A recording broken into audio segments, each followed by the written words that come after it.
Hello दोस्तों, हम start करने वाले हैं बिजनेस एथिक्स कॉर्पोरेट गवर्नेंस। इसमें हम आज पढ़ने वाले हैं मिल एंड बैंथम्स यूटिलिटेरिज्म थ्योरी। यूटिलिटी थ्योरी भी बोला जाता है या यूटिलिटेरिज्म थ्योरी बोला जाता है।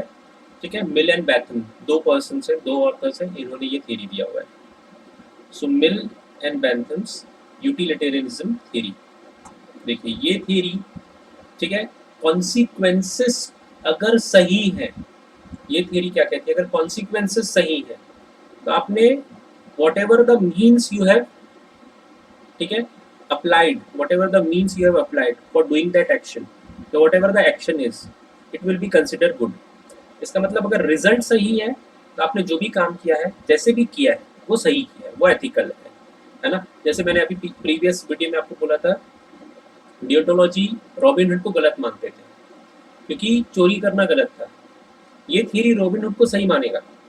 ये थ्योरी के हिसाब से रॉबिनहुड वाला एग्जांपल सही हो जाएगा, रॉबिनहुड को हीरो मान लिया जाएगा। क्यों? क्योंकि वो गरीबों में वेल्थ डिस्ट्रीब्यूट कर रहा है, तो कॉन्सिक्वेंसेस सही है। भले चोरी कर रहा है, उससे कोई मतलब नहीं है इस थ्योरी को। तो this theory considers the consequences, that is result और आउटकम। और कॉन्सिक्वेंसेस जो परफॉर्म कर रहा है उसका नहीं, लोगों के लिए, सारे लोगों के लिए अगर रिजल्ट मैक्सिमम हैप्पीनेस मिल रहा है तो आपने जैसे भी काम किया होगा एथिकल है। ठीक है, of an action in determining as to whether such action is ethical or not। तो consequences यानी रिजल्ट अच्छा है, मैक्सिमम बेनिफिट, मैक्सिमम हैप्पीनेस सबको मिल रहा है, तो आपने जो भी आपका एक्शन है वो एथिकल है। Utilitarianism is a normative ethics. Normative मैंने बताया, ये सब नॉर्मेटिव एथिक्स पढ़ रहे हैं अपन, नॉर्म्स बताया जा रहे हैं। A traditional steaming from late 18th and 19th century English philosophers and economists Jeremy Bentham and John Stuart Mill, according to which an action is, according to them क्या था, action is right, जो आपने किया वो सही किया, if it tends to promote happiness. आपने जो किया वो सही किया अगर उससे मैक्सिमम लोगों को हैप्पीनेस यानी खुशी मिल रही है, फायदा हो रहा है। और वही एक्शन गलत है, wrong, if it tends to produce the reverse of happiness. Reverse यानी sad.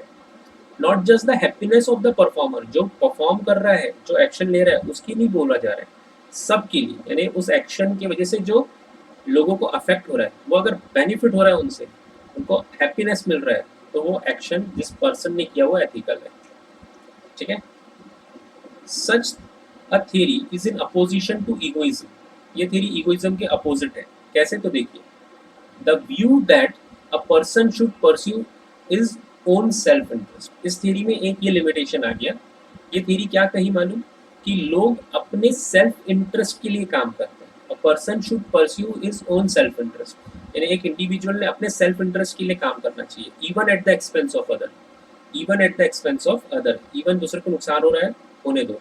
And to an ethical theory that regard some acts or types of act as right or wrong independently on their consequences, है ना। और कुछ theories बोलती थी कि, ठीक है, कि ये थियरी बोलती है कि कॉन्सिक्वेंसेस के बेसिस पे सही गलत डिफाइन हो रहा है। डियोंटोलॉजी थियरी क्या बोलता था, डियोंटोलॉजी एथिक्स क्या बोलता था, कॉन्सिक्वेंसेस के बेसिस पे नहीं, रिजल्ट के बेसिस पे नहीं, आपने मॉरली अगर कोई चीज़ सही करी है तो वो एथिकल है। तो ये थियरी अलग है। और इसमें एक सबसे बड़ी लिमिटेशन क्या हो गई थी, ये थियरी क्या कहती, ये थियरी कहती कि लोग अपने सेल्फ इंटरेस्ट के लिए काम करते हैं, भले दूसरों को नुकसान हो या ना हो तो भी चलता है। ठीक है, तो इसमें दो ऑर्थर है, मैं आपको बहुत डिटेल में तो नहीं पढ़ा पा रहा हूँ। दो ऑर्थर है, जर्मी बैंथम ने कहा था, ठीक है, कि लोग सेल्फ इंटरेस्ट के लिए काम करते हैं, लेकिन जॉन स्टुअर्ट मिल ने कहा था लोग सेल्फ इंटरेस्ट के लिए नहीं, लोग कई बार सेल्फलेस भी काम करते हैं, यानी लोगों के बेनिफिट के लिए भी करते हैं। तो वो दोनों का मिक्स्ड ओपिनियन था ये थ्योरी में। Next, utilitarianism differ from ethical theories. ये बाकी थियरीज के जैसे डिफर कर रहे हैं, एक और पॉइंट है। यूटिलिटेरिज्म differs from ethical theories that make the rightness or wrongness of an act depend upon the motive of the agent। ठीक है, for according to utilitarian it is possible for a right thing to be done from a bad motive, है ना। आपका motive गलत हो लेकिन result सही आ रहा है, तो ये यूटिलिज्म थ्योरी बोलता है वो सही है। तो ये बहुत सारे पॉइंट्स हैं जो बाकी थ्योरीज से ये मैच नहीं हो पाएगा। फिर भी बस आपको थोड़ा सा पॉइंट ध्यान में रखना है एग्जाम के लिए कि यूटिलिटरिज्म थ्योरी क्या बोलता है, अगर कॉन्सिक्वेंसेस, ठीक है, इज गिविंग बेनिफिट और it is a good, then whatever the action, जो भी आपने कोई भी एक्शन लिया हुआ है वो एथिकल माना जाएगा। ठीक है, तो ये जस्ट अपोजिट है डियोंटोलॉजिकल एथिक्स से।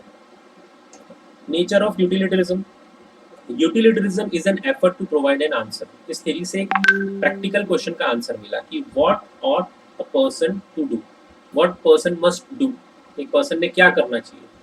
तो इसका जवाब ये, उस पर्सन ने, ठीक है, अगर सबके लिए बेनिफिट और अगर कॉन्सिक्वेंसेस बेस्ट कॉन्सिक्वेंसेस है, गुड रिजल्ट मिल रहा है, that person should do that thing, है ना।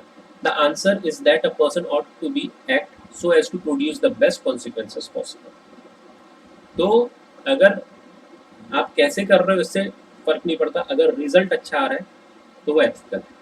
ये कह रहा है यूटिलिटरिज्म थ्योरी या यूटिलिटरिज्म एथिक्स। इस पे कुछ एमसीक्यूज है, वो देख लेते हैं। ठीक है, पहला, according to which moral theory is the right act in any circumstances the one that produces the best overall result. The best overall result जो प्रोड्यूस कर रहा है, ये कौन सी थ्योरी कहती है? Obviously utilitarianism theory. Mill define utility as, Mill ने यूटिलिटी को कैसे डिफाइन किया? Usefulness for some craft, usefulness to society, pleasure and the absence of pain, it promotes the interest of all and does not harm anyone. तो Mill ने utility को define किया pleasure and absence of pain. Utilitarianism का मतलब उन्होंने ऐसा बोला है कि यूटिलिटी कब मानी जाएगी, किसी एक्टिविटी में यूटिलिटी कब मानी जाएगी? जब वो मैक्सिमम प्लेजर दे रहा है, सबको फायदा दे रहा है और कम से कम नुकसान दे रहा है या पेन दे रहा है। Mill claims that in deciding how to act, we should always calculate the expected consequences of our action. We should depend on rules of thumb derived from the principle of utility. We should consult tradition. We should consult scripture. So, B, we should depend on the rules of thumb derived from the principle of utility. Utility यानी maximum benefit and absence of pain. Which writer was the major proponent of theory of utilitarianism? Major proponent कौन था? तो वो थे जर्मी Bentham. He was a major proponent. Utilitarianism dictates the action are morally good. Utilitarianism बोलते हैं कि action morally good है. कब? When they promote the actor's interest and well-being. जो action कर रहा है उसका वो उससे उसको फायदा हो रहा है उसके वेलबींग के लिए. When they promote general happiness. General happiness यानी सबको फायदा हो रहा है, सबको, ठीक है, बेनिफिट मिल रहा है उससे. या when they are perform by a virtuous person, when they reflect the following of just principle regardless of consequences. तो यूटिलिटरिज्म क्या डिक्टेट करता है? When they promote general happiness, तो वो मॉरली गुड.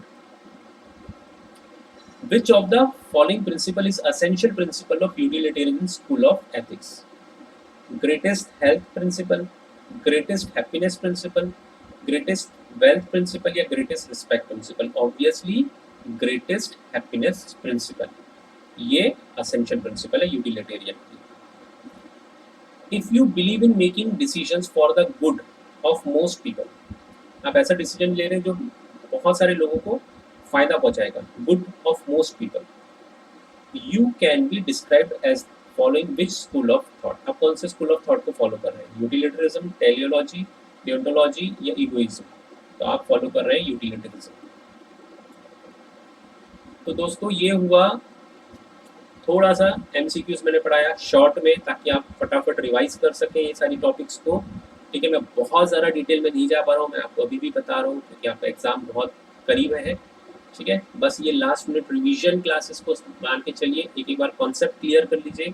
अगर आपको मेरा वीडियो पसंद आ रहा है गाइस, तो मेरे वीडियो को लाइक करिए, शेयर करिए अपने फ्रेंड्स के साथ, कमेंट करिए और सब्सक्राइब करके रख लीजिए ताकि नेक्स्ट वीडियो के आपको अपडेट मिलते चले. Thank you guys, take care.